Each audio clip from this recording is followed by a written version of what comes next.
Imagine that you die today, and seconds later discover that there's a perfectly good God who always knew exactly how your life would end.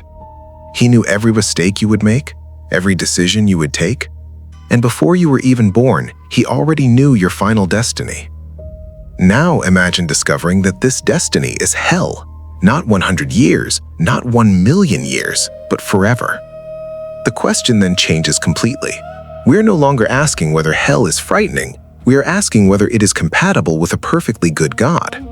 Because there is something strange about this story. If God knows in advance who will go to hell, if he possesses enough power to create any logically possible reality, and if he desires the good of his creatures, why create an existence in which some of them will end up in conscious and endless suffering? And here is the detail that transforms this question into one of the most uncomfortable problems in the philosophy of religion. Perhaps the problem is not simply hell. Perhaps it lies in the combination of three ideas that Christianity has traditionally attributed to God: perfect goodness, absolute knowledge, and absolute power.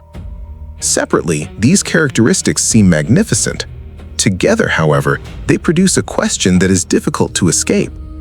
If God could prevent hell, knew that it would happen, and still decided to create the world exactly this way, then is hell an unavoidable consequence of human freedom, or a consequence permitted by God himself?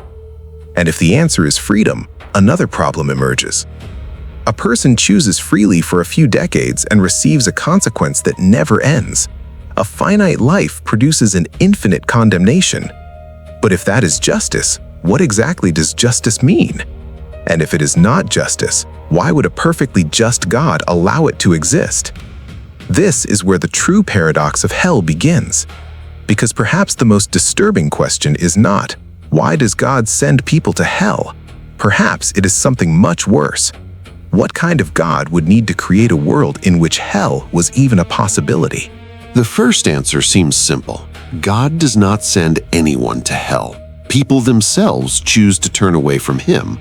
After all, if God forced everyone to love him, that would not be love, it would be programming. The argument seems strong precisely because it transforms hell into a punishment, into a consequence of freedom. But now comes the question that could destroy this explanation from within. To be truly free, does a person necessarily have to be capable of choosing evil? Think of someone who possesses complete freedom but simply has no desire to commit an atrocity. Could that person do it? In some sense, yes. But does the fact that they would never want to do it mean they are not free? Probably not. So imagine a world in which human beings were genuinely free, capable of making decisions, loving, creating, refusing, changing their minds and choosing their own paths, but in which no one consciously desired extreme evil. Would such a world be logically impossible? If it is not, the defense begins to become complicated. Because an omnipotent God could, in principle, create free beings whose inclinations were deeply oriented toward the good. And here an important distinction appears. Freedom does not necessarily mean choosing between every possible option. It can mean acting according to what we genuinely want. You are free to jump from a building, but you do not have to desire that in order for your freedom to exist. You are free to destroy your own life, but you can choose not to do so. So why would freedom require some people to choose to reject God forever? The traditional answer would say that God cannot guarantee that truly free creatures will always choose good without eliminating precisely the freedom that made their choices morally meaningful. But this opens another question. If God knew exactly how each story would end before creating its characters, to what extent can we say that hell was merely a human choice? Perhaps freedom explains why someone rejects God, but it still does not explain why a God who knew in advance that rejection would happen decided to create a reality in which that rejection could last forever. The first answer seems simple. God does not send anyone to hell. People themselves choose to turn away from him. After all, if God forced everyone to love him, that would not be love, it would be programming. The argument seems strong precisely because it transforms hell into a punishment, into a consequence of freedom. But now comes the question that could destroy this explanation from within.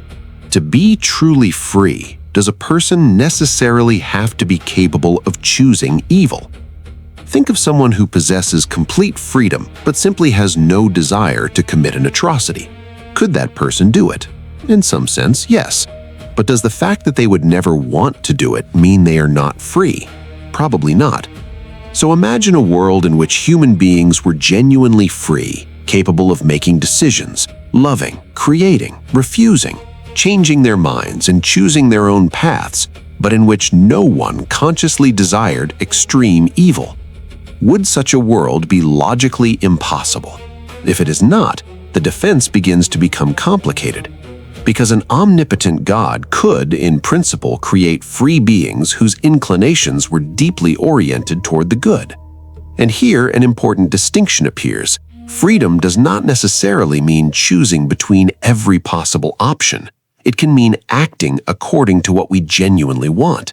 You are free to jump from a building, but you do not have to desire that in order for your freedom to exist. You are free to destroy your own life, but you can choose not to do so. So why would freedom require some people to choose to reject God forever? The traditional answer would say that God cannot guarantee that truly free creatures will always choose good without eliminating precisely the freedom that made their choices morally meaningful. But this opens another question. If God knew exactly how each story would end before creating its characters, to what extent can we say that hell was merely a human choice? Perhaps freedom explains why someone rejects God, but it still does not explain why a God who knew in advance that rejection would happen decided to create a reality in which that rejection could last forever. But suppose for a moment that freedom really does resolve this first question. Suppose that God is not simply punishing someone, but allowing each person to choose their own destiny. There is still a problem that seems impossible to ignore. How can a finite life justify an infinite consequence? Think about the length of a human existence. A few decades of consciousness, decisions, mistakes, achievements, ignorance, changes, and circumstances that we often do not choose ourselves. You are born into a certain family, receive a certain education, meet certain people, and go through experiences that shape what you believe is right or wrong. Even so, according to the traditional conception of eternal conscious torment, some decisions made within that limited period can result in a consequence that never ends. It does not matter whether you lived 20, 50, or 100 years. After death, the punishment would continue. 100 years would only be the beginning. 1,000,000 years would still only be the beginning. An unimaginable number of ages would still not bring you any closer to the end, because the end simply would not exist. And here we need to understand something fundamental. Infinity does not simply mean an extremely large quantity. 1,000,000 is large, 1,000,000,000,000 is much larger, but both remain finite. Infinity belongs to another category. That is why the problem does not disappear simply by increasing the severity of human wrongdoing. You can imagine the worst possible sequence of decisions, and it would still have happened within a limited period. So a disturbing question emerges. How can a limited action produce an unlimited debt? One possible answer is to say that the seriousness of an offense depends not only on the amount of time required to commit it, but also on whom it was committed against. If God possesses infinite value and dignity, perhaps an offense against him carries a seriousness that exceeds any human measure. This idea appears in different forms throughout Christian tradition, but it immediately creates another problem. Does the seriousness of an action depend only on the target or also on the person who committed the action? Because a human being does not possess infinite knowledge, infinite power, or infinite understanding. We are limited in practically everything. Our intentions are limited. Our awareness is limited. Our ability to understand the consequences of our own decisions is also limited. So perhaps the more difficult question is not how serious is an offense against God, but rather, can a finite creature carry truly infinite guilt? If the answer is no, then infinite punishment begins to lose one of the main justifications used to defend it. And the paradox takes another step forward, because now we are no longer discussing only freedom, we are discussing whether the very idea of infinite justice applied to finite creatures makes sense. Now imagine someone saying, the question of proportionality is already resolved. God is not simply applying a mathematical punishment to human beings.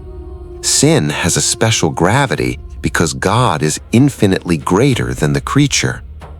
It sounds like a possible answer, but it opens an even more dangerous question.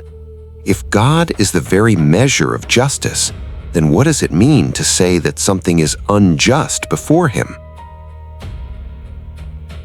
This problem is ancient and leads to a philosophical question that has crossed centuries. Is something good because God determines that it is good? Or does God determine something because it is already good? It may seem like nothing more than a difference in wording, but the consequences are enormous. If something is good simply because God determined that it is good, then in principle, anything could receive that label. The problem is that the word good would begin to lose any independent meaning. If God determined that eternal suffering is just, then it would be just simply because God determined that it was. But in that case, when we say that God is good, are we really describing a moral characteristic that we can understand? Or are we simply saying that God does what God does? On the other hand, if there is some standard of justice that we can recognize as true independently of a divine command, another difficulty emerges. Where does that standard come from? If God must obey a morality that exists beyond Him, then He would not be the ultimate source of morality. And if there is no standard beyond God, then how can we say that God is good using the same word good that we use to evaluate anything else? This is where the paradox begins to reach a much deeper layer, because perhaps the discussion about hell was never only about punishment. Perhaps it is a discussion about the very meaning of the word justice. If eternal suffering can be considered just simply because God established it, then justice ceases to be something we can evaluate rationally. But if we need rational criteria to decide whether a punishment is just, then we can ask whether eternal torment actually satisfies those criteria. And notice what has happened. We began by asking why God allows hell, and now we are trying to determine whether we can still use concepts such as goodness and justice to evaluate what God does. The answer that saves one part of the system threatens another, and this creates an even greater problem. Perhaps hell does not need to be understood as a punishment imposed by God. Perhaps it is presented as a choice that the person themselves maintains.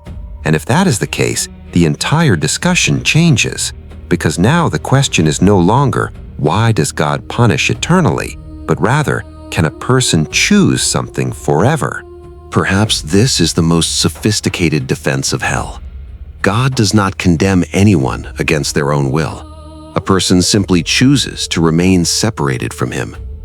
Hell, from this perspective, would not be a sentence imposed from the outside, but the final result of an inner choice. While we are alive, we can change our minds, recognize a mistake, abandon a belief, forgive someone, and start over. Our will is constantly moving. But what would happen if after death, that possibility disappeared? What if a person entered a state in which their final decision became permanent?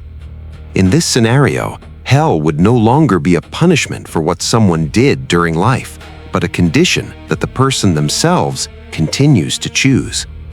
It sounds like an elegant solution, but then perhaps the most difficult question of all emerges. If someone can no longer change their choice, Is that choice still truly free? Freedom seems to involve not only doing what we want, but also having the possibility of reconsidering what we want. If that possibility disappears completely, perhaps we are no longer dealing with an eternal choice, but with a will that has been eternally fixed. And if that fixation was determined by the very structure of reality after death, another problem emerges. Who established that rule? If God created the universe, created time, created consciousness, and established what happens after death, then the impossibility of change is also part of the system He created. At this point, the paradox returns to the place where it began. God knows in advance the destiny of every person. God possesses the power to create reality. God is presented as perfectly good, and yet there exists a system in which a finite creature can end up in a state of suffering that never ends. Perhaps freedom explains why someone rejects God. Perhaps justice explains why there is a consequence. Perhaps eternity is understood as a continuous choice. But every answer seems to leave another question waiting right behind it. And perhaps that is exactly why the paradox of hell remains alive after so many centuries. Because there is not just one question here, there are several, all pointing toward the same center. What does it mean to be perfectly good if you possess the power to prevent eternal suffering and choose not to do so? Perhaps the answer lies in freedom. Perhaps it lies in justice. Perhaps hell is not eternal in the way many people imagine. Perhaps the traditional idea itself is mistaken. Or perhaps there is an explanation that we still cannot see. The point is that when you take all these ideas to their ultimate consequences, the question stops being merely religious. It becomes philosophical, moral, and existential. Because in the end, the paradox of hell does not simply ask what happens after death.